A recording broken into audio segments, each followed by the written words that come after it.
Welcome to the Sports Scouting Report podcast with Lee Brecheen.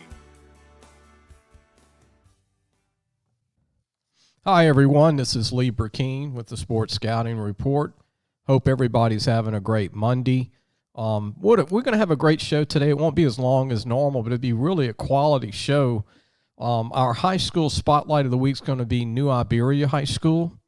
What a great program. And we're going to talk about the Florida Gators, one of LSU's opponents from whenever we kick the ball off, whenever that's going to be. But we're going to break down the Florida Gators and why I don't think they're going to go to Atlanta, even though they're the team supposedly that's going to be coming out of that other side of the division against Georgia and Tennessee that's up and coming.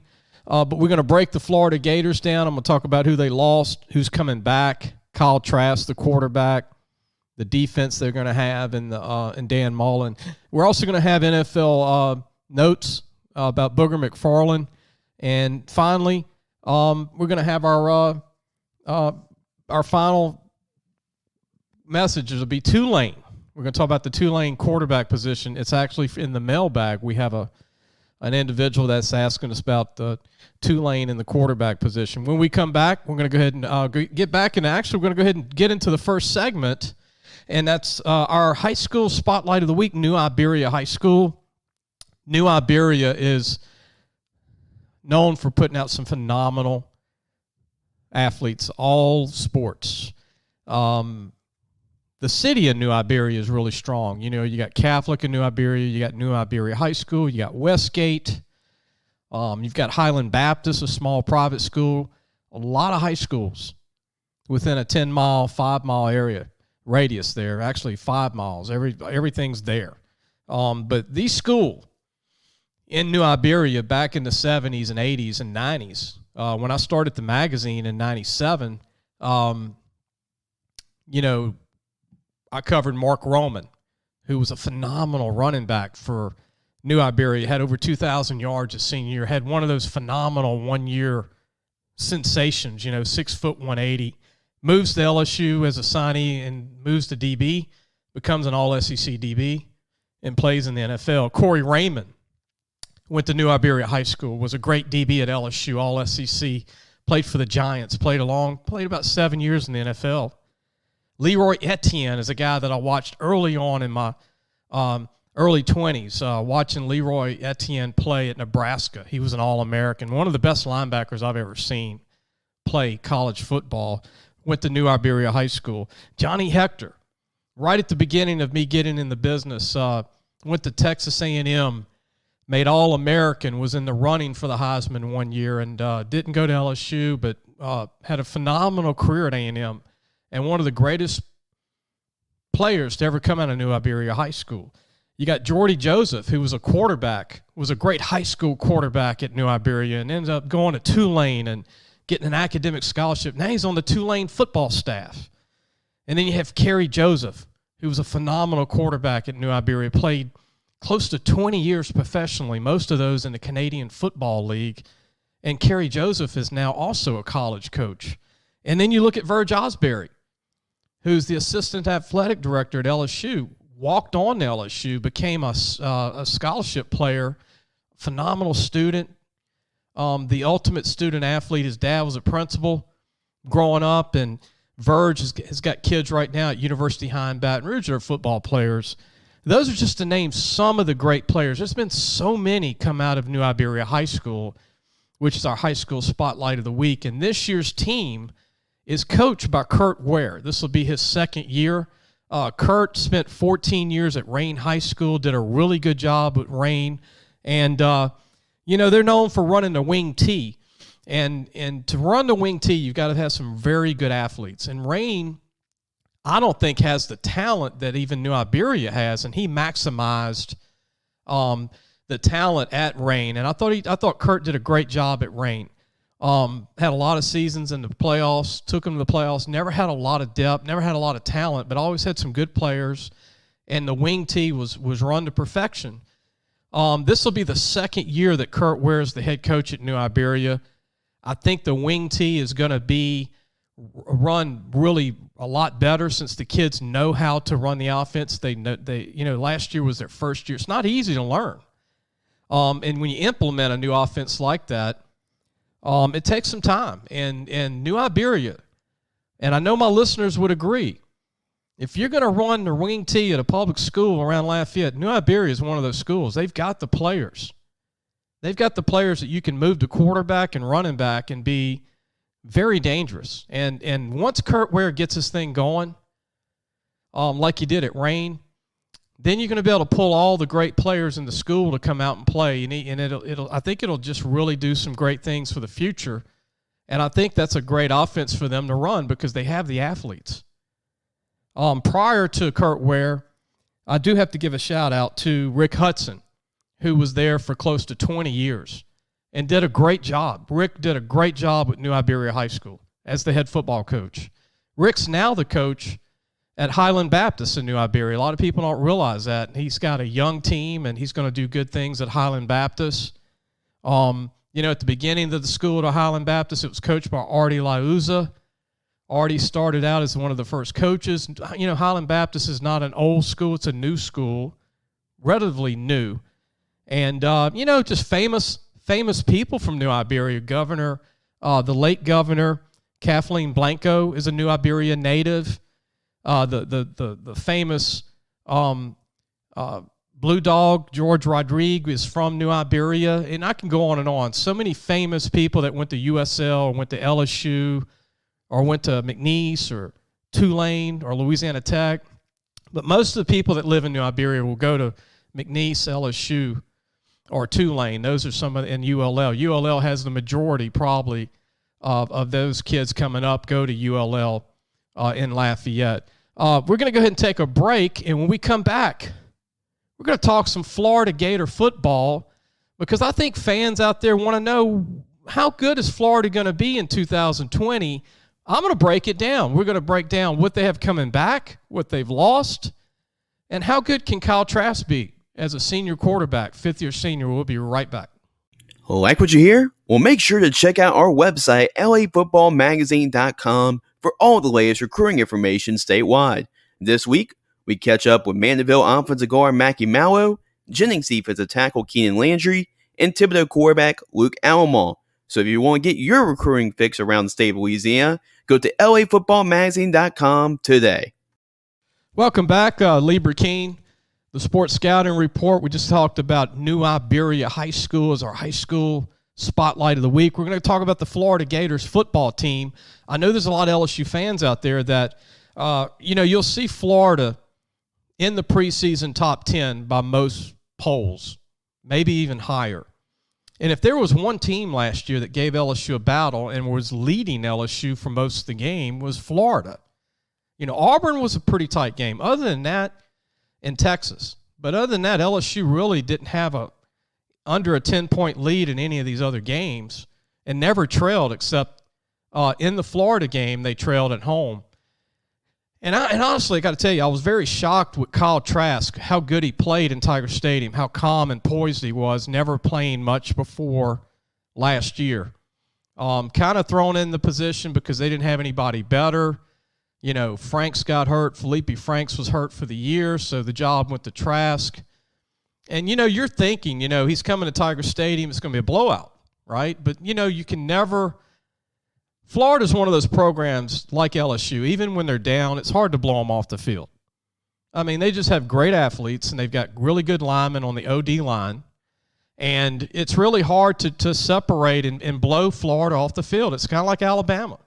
I think LSU, Alabama, and Florida are the predominantly most athletic teams in the SEC, even going into 220. Even, I didn't say Georgia. I just don't think Georgia – for some reason, runs the right system to be successful. And Tennessee's not there yet. They're getting close, but they're not there yet. But let's start with Kyle Trask. Again, he's going to be a senior. He's out of Manville, Texas High School. Didn't even start in high school. Kyle's 6'5", about 240. But here's the thing I want to point out to the listeners. Because I know people keep up with the SEC football. And I know people want to hear Florida anyway, even if you're not an LSU fan. Kyle Trask had 4 senior receivers last year. 4 kids that went off to the NFL. 3 of them were drafted.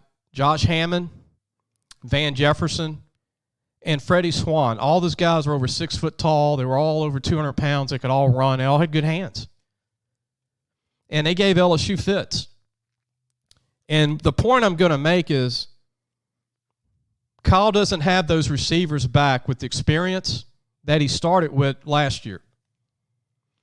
And back at running back, who's a big-time running back. I think he'll start in the NFL as a rookie. Florida's very lean at running back. They don't have much depth. They got 3 signees for spring. Well, there won't be a spring, but if they had a spring, they only have 3 running backs. And in the signing class, they didn't get a kid, so they took a transfer from Miami, Lorenzo Lingard, he's got to sit out. He didn't even get a waiver yet. So if Lorenzo Lingard's not eligible, and Florida has an injury to Malik Davis or Damian Pierce, those are the only 2 backs that got a lot of experience last year. They're going to be down to 2 running backs because they only have one other kid. And that's Iverson Clement, who's out of New Jersey. So they're lacking depth at running back. They have 5 receivers coming in that are brand new. Now look, they did sign 4 6'4" wideouts, 4 phenomenal players, but they're freshmen. They're young kids. So this is what it's going to look like probably. If they don't get Lorenzo Lingard eligible, the transfer from Miami at running back, they're going to have to move Kadarius Toney to running back. So that takes their slot receiver, and that puts him in the backfield. Now you're very lean at receiver. You go into the season with Trevon Grimes starting, who's 6'4", about 215. You got Jacob Copeland, who's from out of Pensacola, Iberia High School. He hasn't hit his potential yet, but he's only a true sophomore. And then you got the Penn State transfer, Justin Shorter, coming in at 6'4", 220. Those are going to be your guys. Now, that's a good group. But after that, everybody's a true freshman. And like I said, if they don't get this Lingard eligible, who's a redshirt sophomore, by the way, from the Miami Hurricanes, they're going to have 3 running backs on the roster, signees. They're going to have to put walk-ons as the 4th and 5th back if there's an injury. So I'm thinking, they're going to move Kadarius Toney to running back, who's out of Mobile, Alabama. And backing up Kyle Trask is going to be Emory Jones, that played a lot of dual Wildcat quarterback last year. He came in against LSU and then played in a few games after that. He's a true sophomore, about 6'2", 200, and they have one more quarterback. And they signed a kid named Anthony Richardson from Florida that's 6'4", 233. So, I'm not taking anything away from Kyle Trask. I'm just saying he had a senior-laden team around him offensively last year. He had a senior running back. He had a real experienced O-line. He had a very experienced wide receivers. And he had Kyle Pitts at tight end. Kyle Pitts is the best tight end in America. And I think our listeners would agree. He's out of Pennsylvania. He's going to be a true junior. He's 6'5", 250, runs a 4.5 40, and has some of the best hands you ever see on a tight end. If the ball's near him, it's his. And you can't out-vertical him. I don't think you can guard Kyle Pitts. He'll be a first-round pick in 221 as a true junior. He'll be the first tight end drafted. And he's very similar to Gronk, who played, many years with Brady in New England, and now he's with Brady in Tampa Bay. He's big. He runs great routes. He's got great hands, and he's physical. LSU could not guard Kyle Pitts. If they put Stingley on him, he couldn't guard him. Fulton, Delpit, you just can't guard him. Linebackers can't guard him. But, again, how good will Kyle Trask be with a bunch of young freshman receivers, no depth at running back, and if anybody gets hurt at running back or receiver, they're in trouble with depth. They're going to have to borrow from other positions. The offensive line, believe it or not, is not deep, even though they only lost a couple of players. They only go about 10 deep, which is about It's a couple under what you need. You need about 12 O-linemen going into the season to be really deep. We're going to go ahead and take a break, and when we come back, I'm going to talk more about the Florida Gators defense for 2020, and I think it's going to be one of the best in the SEC and in the nation. This is why they got a chance to be good. We'll be right back. Parents, are you looking for advice on getting your high school athlete recruited by the right college? Lee Brecheen is your answer.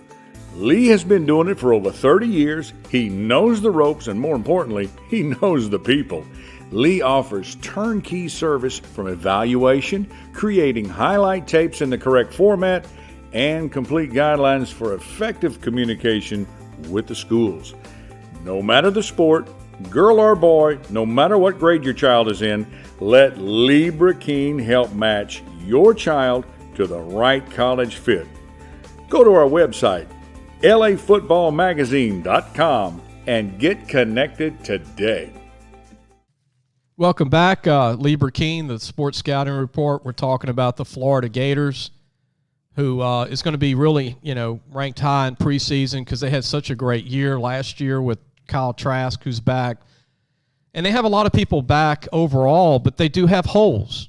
This team does have holes, and they do lack depth at certain positions. Losing C.J. Henderson at cornerback is going to hurt a little bit, but not really. They've got, this is not good news to LSU fans or the rest of the SEC, but they have 16 DBs. They signed 5 All-American DBs, and they have 10 kids coming back that have starting experience. 10. Nobody returns 10 DBs that have experience, and about 7 of those 10 are pro prospects. So Florida's not even going to miss C.J. Henderson. And, again, they lost, I talked about earlier, they lose running back LaMichael Perrin, running back from Alabama who was drafted, Van Jefferson, receiver, Freddie Swan, receiver, David Reese, their stud linebacker. Tommy Townsend, I think, is going to be a hole for Florida. They brought in an Australian freshman punter, but Tommy Townsend was one of the best punters in the SEC for 4 years. And he's one of the best fake punt guys that could throw the ball in the country. And Tommy's going to be a starting punter in the NFL. That's a big hole for Florida because I don't think he's somebody they can replace. They didn't get an All-American punter to come in. And, punting, this guy Townsend was he was an extra quarterback, man. This guy he pinned LSU about 5 times inside their own 20 in Tiger Stadium. If it wasn't for their punter, Tommy Townsend, LSU probably wins by 4 touchdowns. So Tommy Townsend has moved on. And defensively, they lost their 2 stud DNs, Jonathan Greenyard and also Jabari Zinga. They're both NFL guys. They're in camps right now. They're both 265, 6'3", both quick, both sack guys. They're gone. And they lost Nick Buchanan on the O-line.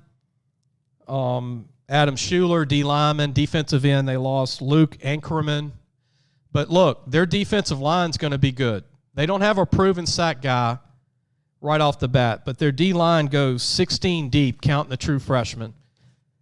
And they returned 10 lettermen on the D-line. That's counting the defensive ends, D-tackles, and nose guards.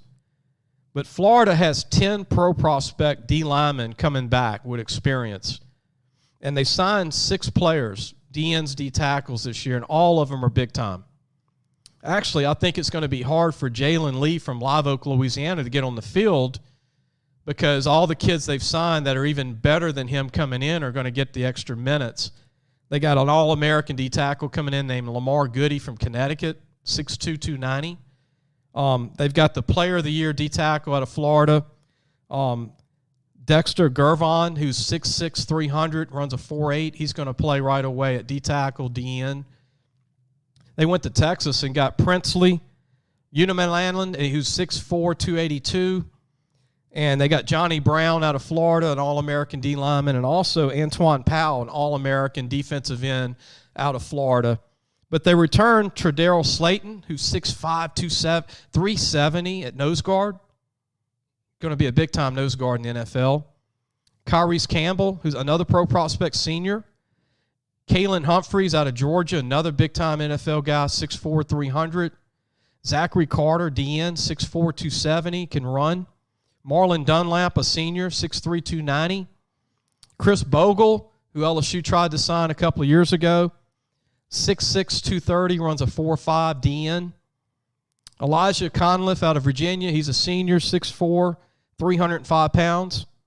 Brenton Cox, who sat out from Georgia, former All-American DN, he's 6'4", 260, can run about a 4.7, 4.8. You got Jeremiah Moon, who's going to be a senior out of Alabama. He's 6'6", 240, defensive end. Lloyd Summerall, who LSU tried to recruit out of Lakeland, Florida. Lloyd is 6'5", about 230, runs a 4.5, a defensive end. Look, this D-line's seriously good. And I think it's up there with LSU this year in Alabama, and that's why Florida's going to be in games. I just don't think the Florida offense is going to be as good as they were last year. I think Kyle Trask struggled with injuries, and they actually protected him pretty well. I thought the O-line protected him really well. LSU didn't get to him very much. And mostly, I don't think Georgia got to him very much. And when they did, he did have an injury the whole year. He had trouble, with a lot of nagging injuries for someone that didn't get hit a lot. And this might be the year that, I think the defenses in the league are better. I think Ole Miss is better. State's going to be okay. Kentucky's going to be better on that side. Tennessee's going to be better. South Carolina's going to be better. Georgia's obviously got great talent, and, Alabama, LSU. But I really think it's, you got to protect the quarterback. Trask is not very mobile. I mean, he's about a 4.9 40. He's slivery. He's a smart runner, and you got to contain, because he's a big guy, 6'5", 240. But I don't think he'll be Joe Burrow Part 2. I think he's going to be a game manager like he did last year, minus all that experience at wide receiver. And they don't have the great experience at running back. Like I said, this is what I thought for them for 3 years. At linebacker, they go about 10 deep. The signee that's going to come in and probably start is Derek Wingo, who played at St. Thomas Aquinas with 2 LSU signees. The Dummerville kid from he's an offensive tackle out of St. Thomas Aquinas. And also the Marlon Martinez kid, who's a center guard from St. Thomas Aquinas. They were all teammates with Derek Wingo. And Wingo was MVP of the defense in Class State of Florida. And they won the national championship as a high school team out of Fort Lauderdale. But they're led by Andrew Chatfield, who's a great linebacker out of Florida, Ventrell Miller, James Houston. They got some young talent, David Reese, another David Reese, and Amari Burney, a former DB, 6'2", 230. So, Florida's going to be Florida. And again, you're not going to blow them off the field. If you do, you'll probably win a national championship. And I think they're going to be similar to last year, but I really think the depth's going to get them in the end because they can't afford one injury at running back or one injury at receiver and on the O-line.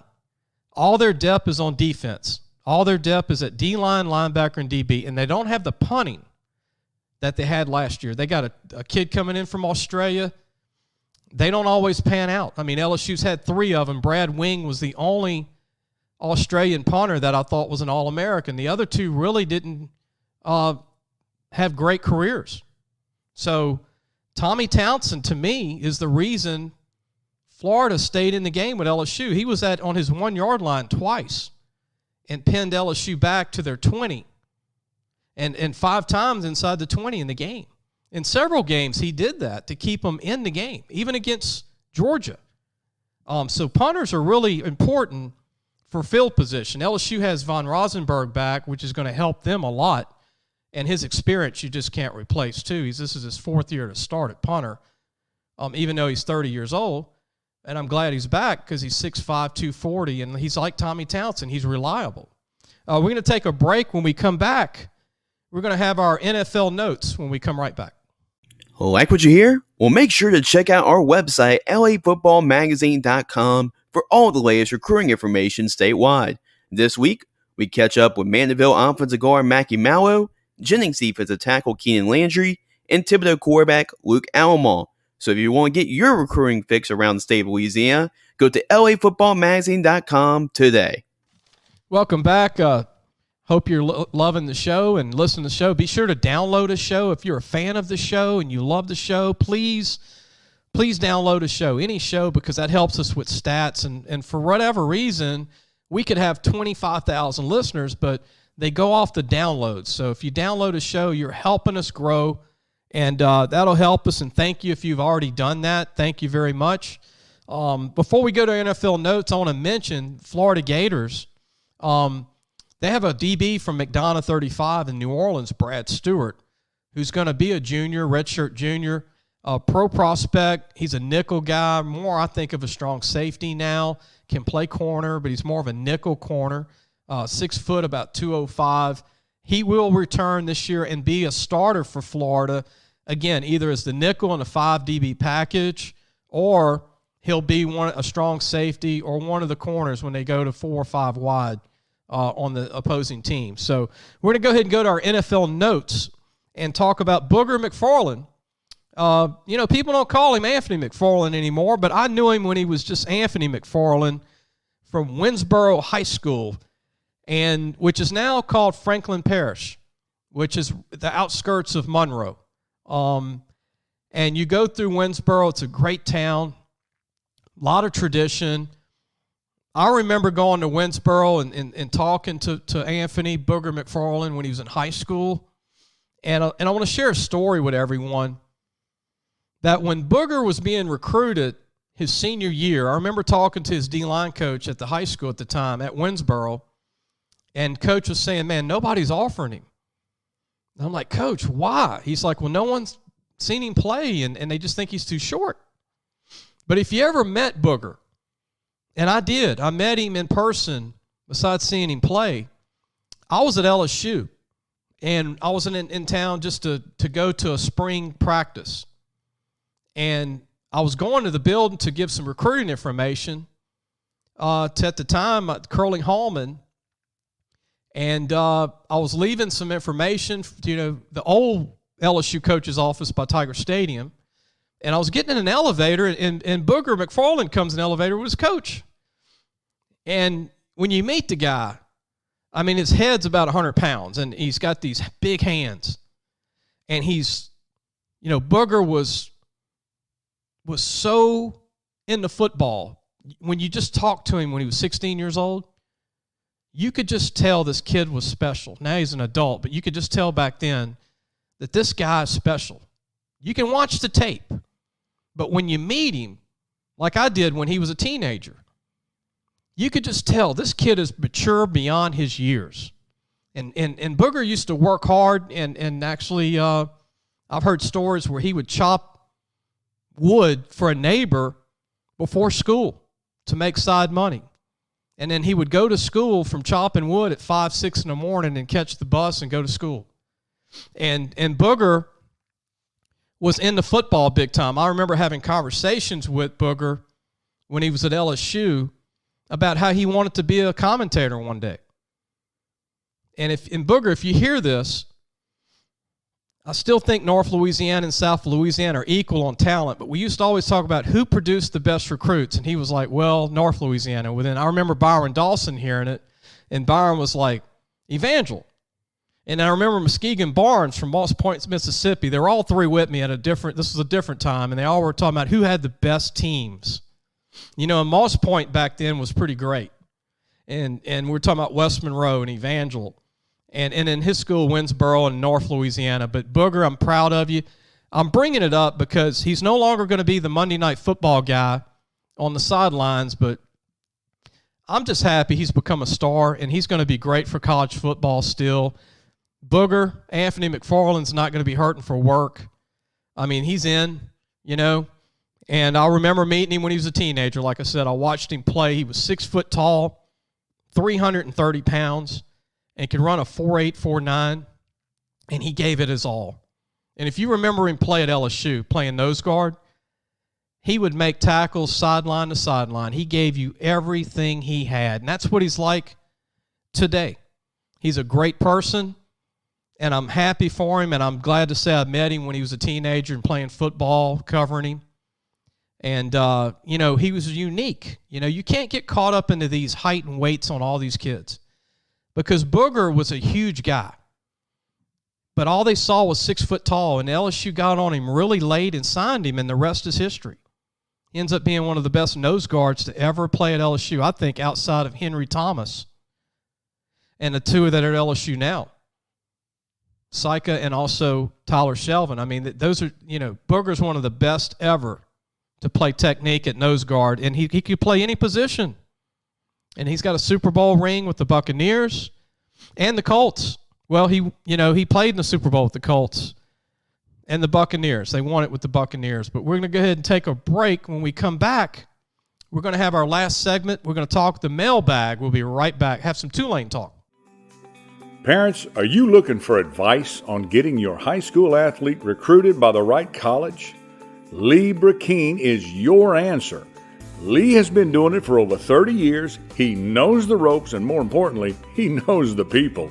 Lee offers turnkey service from evaluation, creating highlight tapes in the correct format, and complete guidelines for effective communication with the schools.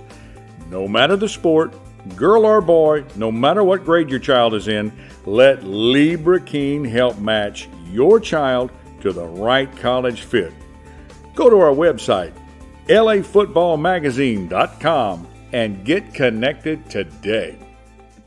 Welcome back. You're listening to Lee Brecheen, the Sports Scouting Report.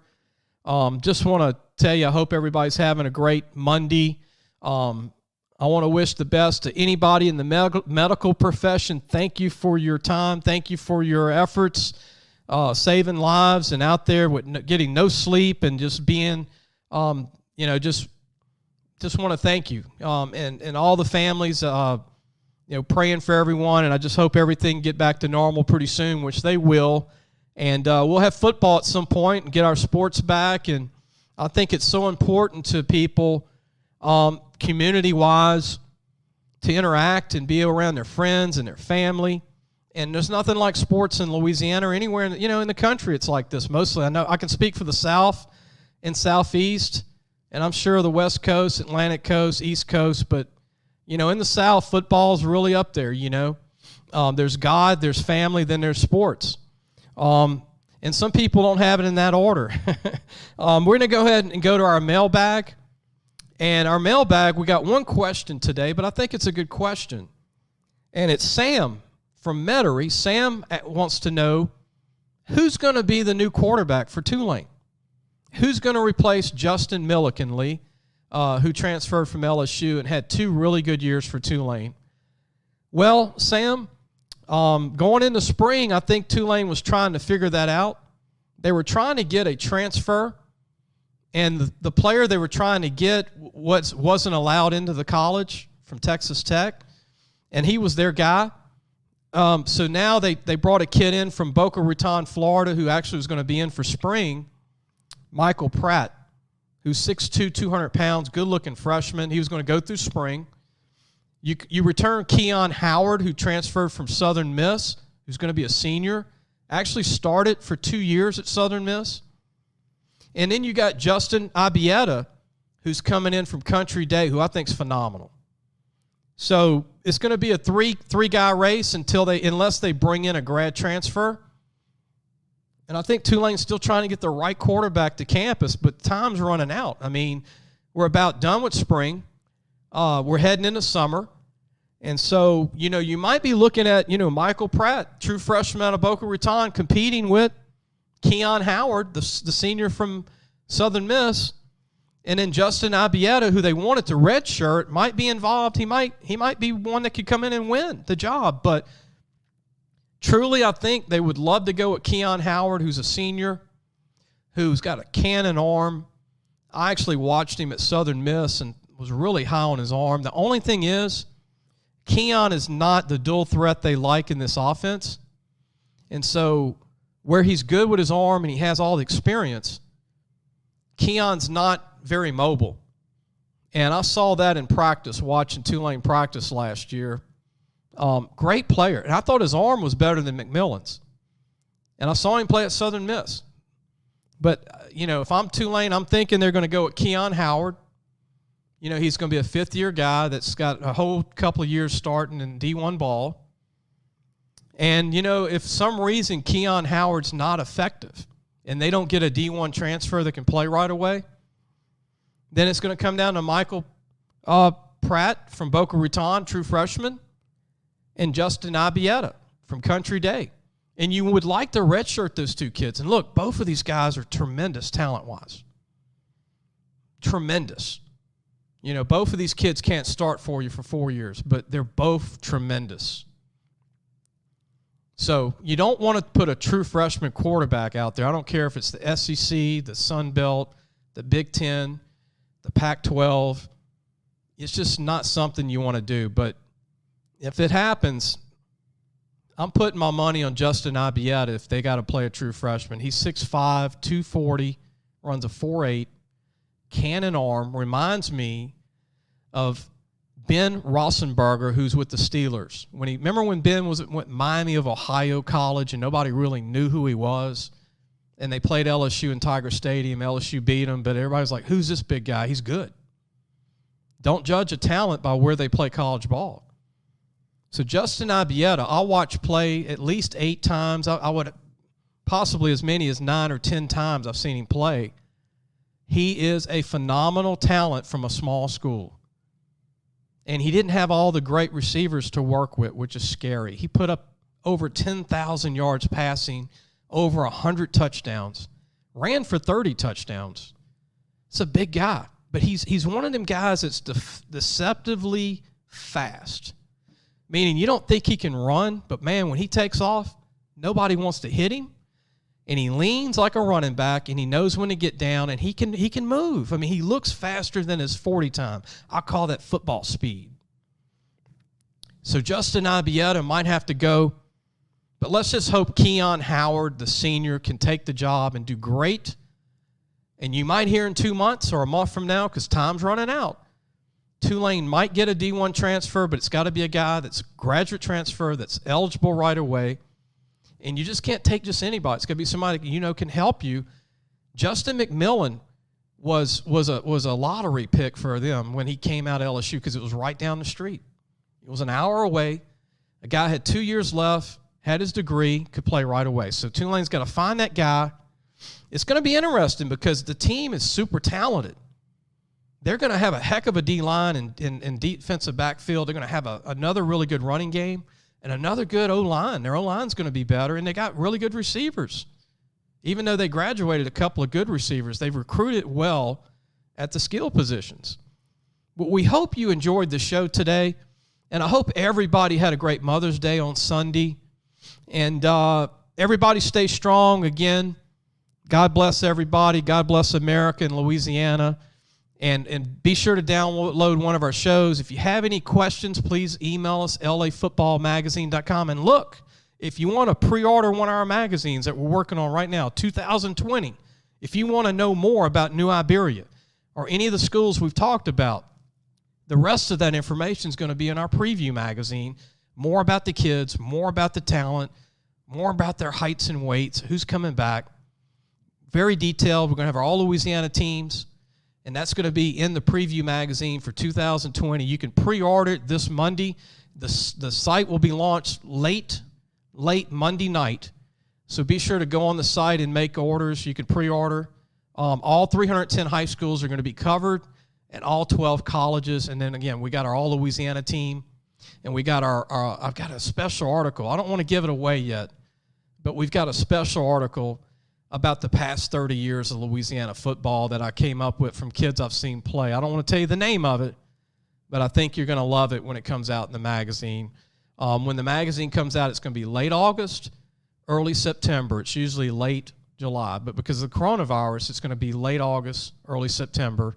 But you can pre-order now, and those will be shipped out when the magazine is we get it in late August, early September. Again, hope everybody has a great week.